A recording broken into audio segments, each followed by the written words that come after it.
तो दोस्तों आज बात करने वाले हैं बिहार बेल्ट्रॉन से बहाल जो है कर्मी उनके बारे में। और बहुत सारे जो कंपनी के माध्यम से सरकार बहाली करवा रही है अन्य विभागों में डाटा एंट्री ऑपरेटर के और अन्य पदों पर बहाली जो सरकार करवा रही है उन्हीं के बारे में हम आज सबसे बड़ा सवाल सरकार से यही पूछना चाहते हैं कि एक तरफ आप कहते हैं कि हम आउटसोर्सिंग से बहाली नहीं होने देंगे और दूसरी तरफ केवल आप आउटसोर्सिंग से बहाली पर बहाली आप करके राज्य में सभी को भरते जा रहे हैं। दूसरी तरफ आप कहते हैं कि हमारे पास कोई पद ही नहीं है कि हम आउटसोर्सिंग के माध्यम से जो भी कार्य कर रहे हैं उनके भविष्य के बारे में हम कुछ करेंगे। तो जब आपके पास पद ही नहीं है, फिर एक तरफ आप कहते हैं कि हम हर साल युवाओं को 1 लाख रोजगार देंगे। तो जब आपके पास पद ही नहीं है तो आप बहाली कैसे करिएगा 1 लाख युवाओं को? जो आपके पास पहले से कार्य कर रहे हैं उनके लिए आपको पद का सृजन करना पड़ रहा है, जो कि साल भर हो गया अभी तक आपके पास पद ही का पता ही नहीं है कि किस विभाग में कितना पद आपका डाटा एंट्री ऑपरेटर या प्यून या अन्य किसी भी जो पद है उनके बारे में आपको कुछ पता ही नहीं है। तो फिर किस स्तर पे आप कहते हैं कि हम पद का सृजन करेंगे और उसमें सेवा समायोजन करेंगे या अन्य बहुत सारे जो मांग है आउटसोर्सिंग या जो भी संविदा कर्मी है उनका। और सबसे बड़ा यह सवाल है कि क्या चुनावी यह घोषणा है, केवल चुनाव आने पर ही युवाओं के बारे में बोला जाता है चुनाव? और उससे भी बड़ा सवाल यह बनता है कि क्या बहाली चुनाव से पहले आउटसोर्स से बहाली करवा देने के बाद क्या चुनाव के बाद इन सभी को हटा देने की योजना बनाई हुई है सरकार? ये सभी जो बड़ा सवाल है यही आज हम यह मुद्दा पर चर्चा करने वाले हैं। तो दोस्तों नमस्कार, अब तक आप मेरे चैनल को सब्सक्राइब नहीं किए हैं तो कृपया चैनल को सब्सक्राइब जरूर करेंगे। और इन जो सबसे बड़ा जो सवाल है ये सब सवाल आप भी अपने स्तर से और संघ से हम अनुरोध करते हैं कि आप भी यह जो सवाल है यह सरकार के समक्ष आप रखें। दोस्तों यह वीडियो आपको अच्छा लगे तो कृपया वीडियो को प्यारा सा लाइक कर देंगे और उन सभी युवाओं और उन सभी आउटसोर्स कर्मियों के पास इस वीडियो को पहुंचा दे ताकि उनको भी यह पता चले और वो भी अपने मांग संघ के स्तर से सरकार के समक्ष रखे। तो दोस्तों आज हम बात करने वाले हैं माननीय विधायक विजय कुमार सिंह उर्फ डब्लू सिंह, सदस्य बिहार विधानसभा 221 नवीनगर औरंगाबाद के बारे में। आज उनको ऐसा क्या महसूस हुआ है कि उनके द्वारा एक पत्र निर्गत किया गया है कि जो बेल्ट्रॉन के द्वारा सरकार के विभिन्न विभागों में 28 वर्ष से कार्यरत संविदा कर्मियों की सेवा समायोजन के संबंध में अपर मुख्य सचिव सामान्य प्रशासन विभाग बिहार पटना को उनके द्वारा यह पत्र लिखा गया है। तो दोस्तों आज ये सबसे बड़ा जो सवाल है जो सभी कोई जानता है कि बेल्ट्रॉन से जो कार्यरत कर्मी है जो 28 वर्ष से सेवा दे रहे हैं और 20,000 से 25,000 इनका संख्या बल है, तो क्या इतनी बड़ी संख्या बल को सरकार अनदेखा करना चाहती है? क्या सरकार यह नहीं जानती है? क्या सरकार यह नहीं जानती है डाटा एंट्री ऑपरेटर बेल्ट्रॉन के जो माध्यम से सर बहाल है अन्य विभागों में, क्या उनका महत्व सरकार नहीं जानती है? क्या जो है जो पदाधिकारी है वो नहीं जानते हैं कि कितना मेहनत उन लोगों के द्वारा किया जाता है? क्या दिन रात एक करके उन लोगों के द्वारा मेहनत किया जाता है? ये सभी चीज़ जानते हुए भी अनदेखा क्यों कर रही है सरकार? ये सबसे बड़ा सवाल उनको यह आगे आकर जवाब देना चाहिए। तो दोस्तों यही सब सवाल जो है हम सरकार के समक्ष रख रहे हैं और अब हम सभी संघ प्रमुख से हम यही अनुरोध करते हैं कि आप भी आगे आकर सरकार के समक्ष इन सभी बातों को रखें। तो दोस्तों सबसे उसके बाद है कि 2018-19 में तत्कालीन प्रबंध निर्देशक जो बेल्ट्रॉन के थे उनके द्वारा सरकार को एक अनुरोध पत्र भेजा गया था कि आप अगर इन लोगों को बेल्ट्रॉन कर्मी को जो आप सीधे संविदा कर्मी कर देते हैं तो आपके पास लगभग 50 करोड़ या उससे भी ज़्यादा राशि का आपके पास बचत होगा। तो इतने बड़ी राशि सरकार छोड़कर इनको मतलब इनके जो 50 करोड़ 100 करोड़ जो राशि है एक बहुत ही बड़ी राशि होती है। सरकार इनको अनदेखा क्यों करना चाहती है? सरकार नहीं चाहती है कि इतना बड़े राशि का जो इतना पता नहीं चल पा रहा है कि आखिर इसका हो क्या रहा है, ये सभी चीज़ का बचत हो।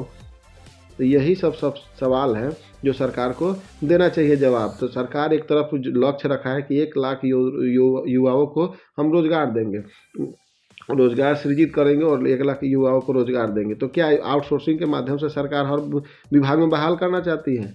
आप आउटसोर्सिंग के माध्यम से बाहर क्यों करना चाहते हैं जब आपके पास आउटसोर्सिंग को देने के लिए कहते हैं कि हमारे पास फंड ही नहीं है? उसके बाद कहते हैं कि हम आउटसोर्सिंग के जितना हमारा कंडीशन था कि 2 साल 1 साल 11 महीना उतना ही दिन के लिए हम उसको रखेंगे, उसके बाद आप उसको हटा देते हैं। तो आप क्या दिखाना चाहते हैं? इसका जवाब आप सामने आकर दीजिए। ये सभी सवाल का बहुत ही ज़्यादा ज़रूरी है आपको जवाब देना, क्योंकि आप आउटसोर्सिंग पर कर्मी को भरते जा रहे हैं, फिर आप कहते हैं कि हमारे पास सीट ही नहीं है, हम पद को सृजित करेंगे उसके बाद ही सेवा समायोजन करेंगे। ऐसा क्यों? जब आपके पास सीट नहीं है तो आप बहाली क्यों कर रहे हैं? सबसे पहले कि आप पहले पद का सृजन करिए, उसके बाद ही आप बहाली करिए, ताकि जो भी बच्चा जो कर्मी हैं जो आपके पास 10 साल 20 साल 25 साल से जो नौकरी कर रहे हैं, उसके बाद भी उनको लगता है कि नहीं, अंदर में डर बना रहता है कि कब हटा दें। उसके बाद अब ये बताइए कि जो 50 साल 40 साल 45 साल उम्र में जो आपके अंतर्गत अधीनस्थ कार्यालयों में काम कर रहे हैं, उसके बाद आप अगर उसको हटाते हैं तो वो कहाँ जाएंगे, वो क्या करेंगे? और उसके बाद आप कहते हैं कि हमको देश को आगे बढ़ाना है, और देश को आगे बढ़ाने में युवाओं और जो आप कार्य कर रहे हैं उनके बारे में आप कुछ नहीं सोचिएगा तो क्या देश आगे बढ़ेगा? ये सभी बहुत ही बड़ा सवाल है। और उसके बाद है कि एक तरफ सरकार कहती है कि हर साल हम 1 लाख युवाओं को नौकरी देंगे, और दूसरी तरफ इनके पास पद ही खाली नहीं है, तथा पद का सृजित करने में भी इतना समय लग रहा है। आखिर पद को सृजित करने में आपको एक लेटर जारी करना है, उस लेटर के बाद से आपके पास अगर आप चाहिएगा तो 1 हफ्ता के अंदर में आपके पास पद का पता चल जाएगा कि इस विभाग में कितना पद और कौन कौन सा पद का सीट वहाँ पर खाली है। क्योंकि अगर आप देखने जाइए सबसे अंचल कार्यालय से प्रखंड कार्यालय, बहुत सारा जो कार्यालय वहाँ पे अभी बहुत सारा एक कर्मी 4 कर्मी का काम करते हैं, और वहाँ पे चाहिए विभाग में आप जाइए तो सब कोई काम के बोझ से दबा पड़ा हुआ है, उनके पास छुट्टी नहीं है कि कुछ अलग कुछ भी करें। तो वहाँ पे आपका जो है पद खाली है, लेकिन आप वहाँ पे बहाल नहीं करना चाहते हैं। आप अस्थाई नौकरी के लिए बहाली क्यों नहीं निकालते हैं? और जब आप बहाली निकालते हैं, आप बिहार एसएससी को देख लीजिए, आप जब उसका एक बार बहाली निकाले तो 6 साल 7 साल के बाद उसका आप एग्ज़ाम लिए, फिर आप बहाली निकालें, फिर 3-4 साल हो गया है, कब उसका एग्ज़ाम लीजिएगा? एक बार जो लड़का फॉर्म भर दिया है उसको तैयारी करते करते 4 साल 5 साल बीत जाता है, फिर भी एग्ज़ाम नहीं होता है, तो लास्ट में हार कर वो छोड़ देता है। तो आप क्या दिखाना चाह रहे हैं? क्या दिखाना चाह रहे हैं? आप बिहार के युवाओं को मूर्ख बनाना चाह रहे हैं। दूसरे तरफ है कि सरकार यह केवल चुनाव के लिए बोल रही है, आप केवल चुनावी मुद्दा दिखाने के लिए बोल रहे हैं। युवाओं को आप यह दिखाना चाहते हैं कि नहीं, हमारे पास बहुत सारा वैकेंसी है। ये सभी चीज़ आप झूठ बोलना छोड़िए और सामने आकर कहिए कि हमारे पास इतना सीट खाली है और हम इसके सीट के विरुद्ध में हम इतना बहाली निकाल रहे हैं। और अगर आप आउटसोर्सिंग को कुछ नहीं करना चाहते हैं तो आप अस्थाई बहाली निकालिए और अस्थाई ही बहाल करिए कर्मी को। सरकार आउटसोर्सिंग पर बहाल कर्मियों के लिए कुछ करना नहीं चाहती है, तो फिर बहाली आउटसोर्सिंग से क्यों ले रहे हैं? इसका जवाब आपके पास अगर है तो सामने आकर दीजिए। और सभी आउटसोर्सिंग कर्मियों को भी यह सवाल अपने संघ के माध्यम से सरकार के पक्ष पूछना चाहिए। और हम अभी सभी माननीय विधायक, माननीय विधान परिषद से हम यह आग्रह करते हैं, अनुरोध करते हैं कि आप भी सरकार के समक्ष यह इस बात को रखिए कि जब आपके पास आउटसोर्सिंग को कर्मियों के लिए बहाल करने के लिए कुछ नहीं चाहते तो फिर आउटसोर्सिंग के माध्यम से बहाली पर बहाली क्यों करते जा रहे हैं? क्या आपके पास आप नहीं जानते हैं कि अब हर चीज़ में डिजिटल युग होते जा रहा है। अब हर चीज़ में ई-फाइलिंग, हर चीज़ कंप्यूटर से रिलेटेड ही काम होते जा रहा है। और कंप्यूटर का जो डाटा एंट्री ऑपरेटर का जो महत्व है वो हर विभाग में बढ़ते जा रहा है, फिर भी आपके पास पद ही नहीं है कि उसमें सेवा समायोजन किया जाए। सरकार से हम एक अंतिम सवाल यह पूछना चाहते हैं, क्या सबसे बड़ा यह जो सवाल है कि क्या चुनाव में बहाली का दिखावा कर चुनाव के बाद सभी को हटा देने का विचार है? अगर ये सब नहीं है तो क्या आप इसका जवाब देंगे कि जो भी आउटसोर्स से बहाल कर्मी है उनको आप तो सेवा समायोजन करने के लिए कोई आगे कार्रवाई करना उचित समझते हैं? और यही माननीय विधायक महोदय, विधान परिषद महोदय और विपक्षी दल के नेता महोदय लोग से हम यही अनुरोध करते हैं कि सरकार के समक्ष इन बातों को